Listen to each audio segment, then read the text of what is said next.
March 27 വിശുദ്ധ റൂബർട്ട്. March 27 കത്തോലിക്ക സഭ സന്യാസിയെയും ബിഷപ്പായ വിശുദ്ധ റൂബർട്ടിനെയും അനുസ്മരിക്കുന്നു. അദ്ദേഹത്തിൻ്റെ മിഷണറി പ്രവർത്തനങ്ങൾ അതിൻ്റെ ചരിത്രപരമായ രണ്ട് ശക്തി കേന്ദ്രങ്ങളായ ഓസ്ട്രിയയിലും ബവേറിയയിലും സഭയെ കെട്ടിപ്പടുത്തു. തൻ്റെ ജീവിതകാലത്ത് ബവേറിയയിലെയും ഓസ്ട്രിയയിലെയും അപ്പസ്തോലൻ പള്ളികളുടെയും ആശ്രമങ്ങളുടെയും ഊർജ്ജസ്വലനായ സ്ഥാപകനും ബവേറിയൻ സ്വദേശിയായ പോപ്പ് ബെനഡിക്ട് 16 ജന്മദേശം ഉൾപ്പെടെയുള്ള പ്രദേശങ്ങളുടെ ശ്രദ്ധേയമായ വിജയം നേടിയ സുവിശേഷകനുമായിരുന്നു.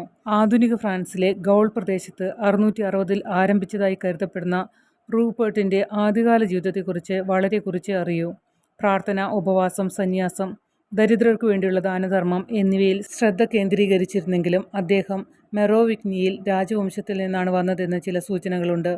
ഈ ജീവിതരീതിയാണ് ഇന്നത്തെ ജർമ്മനിയിലെ വേംസിൻ്റെ ബിഷപ്പായി അദ്ദേഹത്തെ സ്ഥാനാരോഹണം ചെയ്യുന്നതിലേക്ക് നയിച്ചത്. ജ്ഞാനിയും ഭക്തനുമായ ഒരു ബിഷപ്പായിട്ടാണ് റൂബർട്ട് അറിയപ്പെട്ടിരുന്നതെങ്കിലും ഒടുവിൽ പുറംജാതിയരിൽ ഭൂരിഭാഗവും അദ്ദേഹത്തെ നിരാകരിക്കുകയും ക്രൂരമായി മർദ്ദിക്കുകയും നഗരം വിട്ടുപോകാൻ നിർബന്ധിക്കുകയും ചെയ്തു. വേദനാജനകമായ ഈ തിരസ്കരണത്തിന് ശേഷം റൂബർട്ട് റോമിലേക്ക് ഒരു തീർത്ഥാടനം നടത്തി. വോംസിൽ നിന്ന് പുറത്താക്കപ്പെട്ടതിന് 2 വർഷത്തിന് ശേഷം ബവേറിയയിലെ ഡ്യൂക്ക് തിയോഡോയുടെ ഒരു സന്ദേശം അദ്ദേഹത്തിൻ്റെ പ്രാർത്ഥനകൾക്ക് ഉത്തരം നൽകി. ഒരു വിശുദ്ധ മനുഷ്യനും വിശ്വാസത്തിൻ്റെ നല്ല അധ്യാപകനും എന്ന നിലയിൽ അദ്ദേഹത്തിൻ്റെ പ്രശസ്തി അദ്ദേഹത്തിന് അറിയാമായിരുന്നു. റൂബർട്ടിൻ്റെ കാലത്ത് ബവേറിയ പൂർണ്ണമായും പുറംജാതീയമോ ഉറച്ച കത്തോലിക്ക മതമോ ആയിരുന്നില്ല. മുൻകാലങ്ങളിൽ മിഷണറിമാർ ഈ പ്രദേശത്ത് സുവിശേഷം പ്രചരിപ്പിച്ചിരുന്നെങ്കിലും പ്രാദേശിക മതം ക്രിസ്തീയ വിശ്വാസത്തിൻ്റെ ചില ഭാഗങ്ങൾ പലപ്പോഴും പാഷണ്ഡത പ്രകാരം തെറ്റിദ്ധരിക്കപ്പെട്ടവ തദ്ദേശീയ പുറംജാതീയ വിശ്വാസങ്ങളുമായും ആചാരങ്ങളുമായും കൂട്ടിക്കലർത്താൻ പ്രവണത കാണിച്ചു. ബവേറിയൻ ഡ്യൂക്ക് തൻ്റെ നാട്ടിൽ വിശ്വാസം പുനഃസ്ഥാപിക്കാനും തിരുത്താനും പ്രചരിപ്പിക്കാനും റൂബർട്ടിൻ്റെ സഹായം തേടി.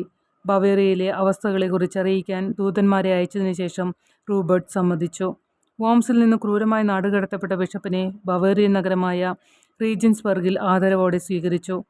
ഒരു കൂട്ടം പുരോഹിതരുടെ സഹായത്തോടെ ബവേറിയയിലും ആധുനിക ഓസ്ട്രിയയുടെ ചില ഭാഗങ്ങളിലും റൂബർട്ട് വിപുലമായ ഒരു ദൗത്യം ഏറ്റെടുത്തു. അദ്ദേഹത്തിൻ്റെ മിഷണറി യാത്രകൾ നിരവധി മതപരിവർത്തനങ്ങൾക്ക് കാരണമായി. രോഗങ്ങൾ സുഖപ്പെടുത്തുന്നത് ഉൾപ്പെടെ നിരവധി അത്ഭുതങ്ങളും ഉണ്ടായി. സാൽസ്ബർഗ് റൂബർട്ടും കൂട്ടാളികളും ഒരു വലിയ പള്ളി പണിതു. അത് അവർ സെയിൻറ്റ് പീറ്ററിൻ്റെ രക്ഷാകൃത്യത്തിൽ സ്ഥാപിച്ചു. കൂടാതെ വിശുദ്ധ ബെനഡിക്റ്റിൻ്റെ ഭരണം പാലിക്കുന്ന ഒരു ആശ്രമവും സ്ഥാപിച്ചു. റൂബർട്ടിൻ്റെ അനന്തരവൾ സമീപത്ത് സ്ഥാപിതമായ ഒരു ബെനഡിക്റ്റിൻ കോൺവെൻറ്റിൻ്റെ മഠാധിപതിയായി. സാൽസ്ബർഗിലെ ബിഷപ്പായും അദ്ദേഹം അവിടെ സ്ഥാപിച്ച ബെനഡിക്റ്റിൻ ആശ്രമത്തിൻ്റെ മഠാധിപതിയായും റൂബർട്ട് സേവനമനുഷ്ഠിച്ചു. സന്യാസത്തിൻ്റെ വികാസത്തിന് ശേഷം ഐറിഷ് സഭയിലും കാണപ്പെടുന്ന 2 വേഷങ്ങളുടെയും ഈ പരമ്പരാഗത ജോഡിയാക്കൽ 10ാം നൂറ്റാണ്ടിൻ്റെ അവസാനം വരെ വിശുദ്ധ റൂബർട്ടിൻ്റെ പിൻഗാമികൾ കൈമാറി.